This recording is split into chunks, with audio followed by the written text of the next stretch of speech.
Pasar Setan adalah sebuah legenda yang sudah lama beredar di kalangan pendaki gunung di Indonesia. Sebuah kisah yang tidak hanya menarik, tetapi juga mengandung misteri yang menakutkan. Menurut mitos, Pasar Setan hanya bisa ditemukan di puncak 7 gunung yang tersebar di Indonesia. Setiap gunung memiliki keunikannya sendiri dalam menghadirkan Pasar Setan, sebuah pasar yang dipenuhi makhluk halus, suara keramaian, serta perasaan ganjil yang membuat pendaki merasa terperangkap dalam dimensi lain. Di Gunung Salak, misalnya, Pasar Setan dikenal dengan hiruk-pikuknya yang dapat terdengar pada malam hari. Seakan-akan ada pasar yang ramai dengan aktivitas jual-beli. Di Gunung Merapi, para pendaki melaporkan sering melihat bayangan manusia yang tidak dapat dijelaskan.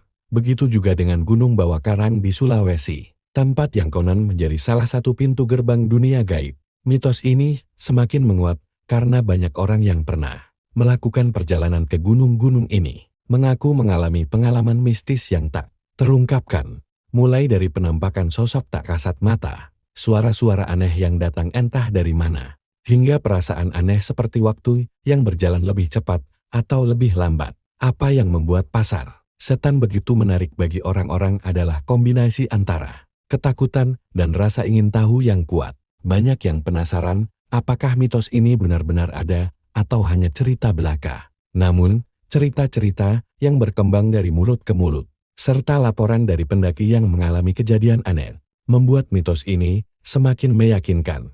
Beberapa bahkan melaporkan bahwa mereka merasa dipanggil untuk mengunjungi Pasar Setan. Sebuah dorongan misterius yang membuat mereka ingin melihatnya dengan mata kepala sendiri. Inilah yang menjadi daya tarik utama dalam film bintang Pasar Setan Bintang. Film ini mengambil inspirasi dari mitos-mitos yang telah berkembang selama bertahun-tahun di kalangan pendaki dan masyarakat Indonesia, berusaha menggambarkan betapa kuatnya kepercayaan dan ketakutan yang terjalin di sekitar tempat-tempat ini. Tamara Tiu adalah seorang YouTuber terkenal yang memiliki kanal berfokus pada hal-hal mistis dan horor. Dengan gaya yang menggabungkan investigasi dan cerita-cerita menegangkan, Tamara berhasil menarik ribuan bahkan jutaan pengikut. Namun, perjalanan karirnya mulai terhenti ketika sebuah video penampakan setan palsu yang diunggah di kanal YouTube-nya viral dan membuatnya terjerat dalam kontroversi besar. Dalam video tersebut, Tamara tampak dengan sangat percaya diri menunjukkan sebuah penampakan hantu yang ternyata setelah diselidiki lebih lanjut adalah rekayasa belaka. Awalnya, Tamara mengira bahwa ini akan menjadi konten yang menarik dan dapat meningkatkan pengikut serta sponsor. Namun, kenyataan berbicara lain. Video tersebut langsung mendapatkan kecaman dari netizen dan para penggemarnya yang merasa ditipu. Selain itu, berbagai pihak yang pernah bekerja sama dengannya dalam hal endorsement juga menarik diri. Salah satu perusahaan besar yang sempat mensponsori kanal YouTube-nya bahkan meminta agar uang endorsement yang telah dibayarkan dikembalikan sebagai bentuk kekecewaan terhadap manipulasi tersebut. Dengan reputasi yang kini terkoreng, Tamara berada dalam posisi yang sulit untuk memulihkan citranya. Ia merasa perlu melakukan sesuatu yang lebih besar, lebih nyata, dan lebih menantang, sesuatu yang bisa membuktikan bahwa ia bukan hanya seorang pencari sensasi, tetapi seorang yang berani menghadapi ketakutan sejati. Maka, ia memutuskan untuk pergi ke lokasi yang konon menjadi salah satu tempat angker dan penuh mitos. Pasar Setan ini bukan hanya tentang mendapatkan konten, tetapi tentang kembali membangun kepercayaan dari para pengikutnya yang kini mulai meragukannya. Namun, perjalanan ini bukanlah hal yang sederhana. Pasar Setan adalah tempat yang dipercaya dapat mengubah siapa saja yang berkunjung menjadi terperangkap dalam dimensi lain, atau bahkan tidak kembali sama sekali. Tamara tahu bahwa perjalanan ini bisa berbahaya, tetapi ia merasa bahwa ini adalah kesempatan terakhirnya untuk membuktikan bahwa dirinya memang layak untuk dihormati sebagai seorang pembuat konten horor yang sejati. Perjalanan Tamara dan timnya dimulai dengan penuh ketegangan. Mereka mengatur rencana untuk mendaki salah satu gunung yang terkenal memiliki jalur menuju Pasar Setan. Gunung tersebut memiliki reputasi sebagai tempat yang sangat angker, dengan banyak laporan dari pendaki yang mengalami kejadian-kejadian misterius. Tamara, yang sebelumnya sudah terbiasa dengan hal-hal mistis, kini menghadapi tantangan yang lebih besar, bukan hanya sekadar konten, tetapi hidup dan mati. Sebelum memulai pendakian, Tamara dan timnya melakukan persiapan yang matang.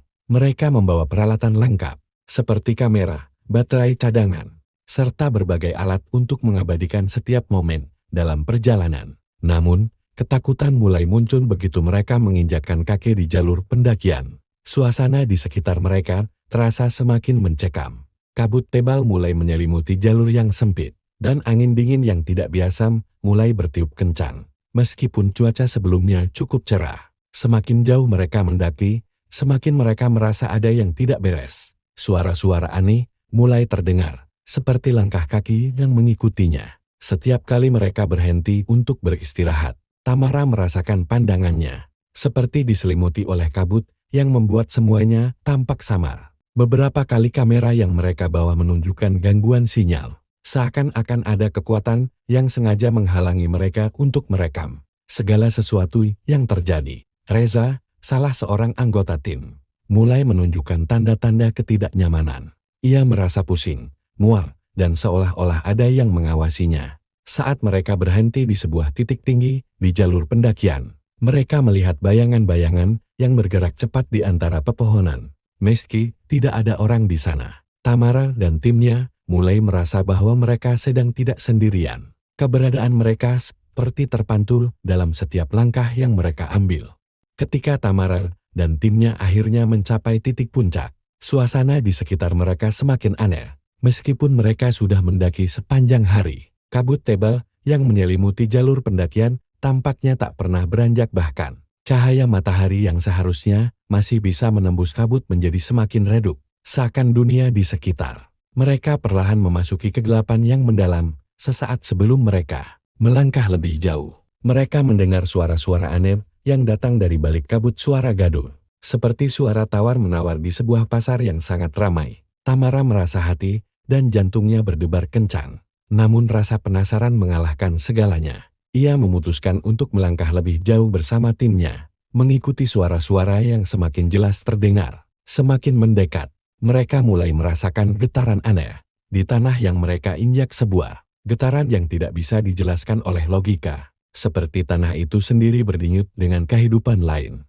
Angin malam yang semula terasa tenang, kini berhembus kencang, membawa aroma yang sangat kuat, seperti campuran rempah-rempah dan sesuatu yang busuk, namun tidak dapat dijelaskan. Lambat laun, mereka sampai di sebuah tempat yang tidak seperti yang mereka bayangkan. Pasar setan, yang selama ini hanya menjadi cerita dan legenda, kini terbuka di depan mereka. Di tengah kabut yang semakin tebal, mereka melihat ratusan lampu kecil yang bercahaya redup, menggantung di udara tanpa tiang penyangga. Di bawah cahaya lampu-lampu itu, terlihat sosok-sosok yang mengenakan pakaian kuno, berdiri atau bergerak dengan cara yang aneh, seolah-olah sedang melakukan transaksi yang tidak bisa dimengerti. Di tengah keramaian itu, Tamara mulai merasakan ketegangan yang luar biasa. Ada yang aneh dengan tempat ini. Bahkan, saat dia menoleh ke belakang untuk memastikan bahwa mereka tidak salah jalan, jalur yang mereka lalui untuk sampai ke sini tampak hilang begitu saja. Mereka terjebak dalam dimensi lain, sebuah tempat yang seharusnya tidak ada dalam dunia nyata. Semua perasaan takut yang dia rasakan sebelumnya kini berubah menjadi ketakutan yang lebih dalam. Sebuah ketakutan yang belum pernah dia rasakan sebelumnya. Suasana pasar itu sendiri sangat menakutkan. Ada suara tawar-menawar yang terdengar jelas, tetapi tidak ada suara manusia yang bisa mereka dengar. Hanya suara gemerincing, tawa ringan, dan bisikan halus yang memenuhi udara. Tamara merasa seperti ada ribuan pasang mata yang mengawasi mereka. Setiap langkah mereka seperti diamati oleh makhluk tak tampak. Bahkan, salah satu anggota tim, Dika, yang sebelumnya tenang dan rasional, mulai terlihat ketakutan dan hampir kehilangan keseimbangan mentalnya. Mereka terperangkap dalam sebuah pasar yang hanya bisa ditemukan oleh mereka yang dipilih untuk memasuki dunia tersebut. Pasar setan tidak hanya menyajikan pemandangan yang mengerikan, tetapi juga menghadirkan pilihan-pilihan yang mustahil dipahami. Semua benda yang diperjualbelikan di sana seolah tidak sesuai dengan dunia mereka. Ada benda-benda yang tampak sangat kuno dan tidak memiliki kegunaan yang jelas. Ada juga benda yang berkilau dengan cahaya misterius. namun tidak ada yang bisa dijelaskan oleh logika mereka. Ketika Tamara dan timnya mulai bergerak lebih dalam ke pasar, mereka menyadari sesuatu yang lebih mengerikan. Pasar setan bukan hanya sebuah pasar biasa, melainkan sebuah ujian bagi siapa saja yang memasuki tempat tersebut. Setiap langkah mereka tampak diperhitungkan oleh makhluk-makhluk halus yang tidak terlihat. Ada sesuatu yang mengintai mereka di setiap sudut, dan mereka mulai merasa bahwa mereka sedang diperhatikan oleh kekuatan yang jauh lebih besar dari yang mereka bayangkan. Semakin mereka berjalan, semakin mereka merasa bahwa tempat ini mengubah mereka, baik fisik maupun mental. Waktu terasa bergerak dengan cara yang aneh, seolah-olah jam telah berhenti. Kadang-kadang, mereka melihat benda-benda yang seharusnya tidak ada, seperti jam pasir yang bergerak mundur atau bunga yang layu dengan cepat, hanya untuk kembali mekar dalam sekejap mata. Semuanya terasa seperti permainan yang dimainkan oleh entitas yang jauh lebih kuat dan lebih berbahaya daripada yang mereka duga. Tiba-tiba, Tamara merasakan sebuah sentuhan dingin di lehernya. Ia menoleh dengan panik, tetapi hanya melihat bayangan gelap yang bergerak menjauh. Timnya mulai merasa semakin cemas, dan mereka berbicara lebih sedikit. Setiap percakapan yang mereka lakukan sepertinya hanya memperburuk keadaan. Pada suatu titik, mereka mencoba untuk keluar dari pasar, tetapi tidak ada jalan yang kembali. Setiap kali mereka mencoba untuk kembali ke jalur pendakian, mereka justru merasa berputar-putar di tempat yang sama, terjebak dalam lingkaran setan yang tak berujung. Tiba-tiba, salah satu anggota tim, Johnny, mulai berbicara dengan suara yang tidak dikenali. Suaranya berubah menjadi lebih dalam dan bergema, seperti suara orang lain yang sedang mengendalikan tubuhnya. Tamara segera mendekatinya, berusaha menenangkan Johnny, tetapi ia bisa merasakan aura jahat yang mengelilinginya. Johnny mulai berkata-kata dalam bahasa yang tidak dimengerti oleh siapapun. Ini adalah pertanda bahwa mereka sudah memasuki wilayah yang lebih gelap, tempat yang bisa mengubah siapa saja yang berada di dalamnya. Setelah apa yang terasa seperti berjam-jam atau bahkan berhari-hari, Tamara dan timnya akhirnya sampai pada titik di mana mereka harus membuat pilihan yang sangat sulit. Mereka telah melewati banyak ujian dan menghadapi makhluk-makhluk gaib yang hampir tidak dapat dijelaskan. Ketegangan di antara mereka semakin memuncak, dan rasa takut mulai menggantikan rasa penasaran yang sebelumnya ada. Tamara, yang merasa bertanggung jawab untuk membawa tim keluar, akhirnya mendapatkan sebuah pemahaman yang sangat jelas. Untuk bisa keluar dari pasar setan, mereka harus menghadapinya dengan penuh keberanian dan tidak terpengaruh oleh godaan yang ada di sekitar mereka. Mereka harus melepaskan diri dari ikatan, ketakutan dan keinginan untuk mengeksplorasi lebih jauh. Namun, godaan itu sangat kuat. Beberapa dari mereka mulai merasa terikat dengan benda-benda yang mereka lihat di pasar. Beberapa benda tampak menawarkan kekuatan yang luar biasa, atau bahkan janji untuk mengubah hidup mereka. Disinilah Tamara membuat keputusan yang berat. Ia memutuskan untuk mengabaikan semua godaan dan fokus untuk keluar dari tempat itu. Namun, untuk melakukannya, mereka harus menemukan jalan keluar, dan itu bukanlah hal yang mudah. Setiap langkah yang mereka ambil semakin terasa berat, dan mereka merasa seperti semakin jauh dari dunia nyata. Akhirnya, dengan upaya keras dan tekad yang kuat, mereka berhasil menemukan jalan yang mengarah keluar dari pasar setan. Namun, ketika mereka melangkah keluar, mereka menyadari bahwa dunia mereka tidak lagi sama. Waktu yang telah berlalu di dalam pasar setan tidak sebanding dengan waktu di dunia luar, dan mereka kembali ke dunia yang sudah berubah. Tamara dan timnya mungkin telah keluar dari pasar, tetapi apa yang mereka alami tidak akan pernah bisa dihilangkan dari pikiran mereka. Pengalaman mereka di pasar setan akan membekas selamanya, dan mereka tahu bahwa dunia gaib tidak akan pernah benar-benar meninggalkan mereka.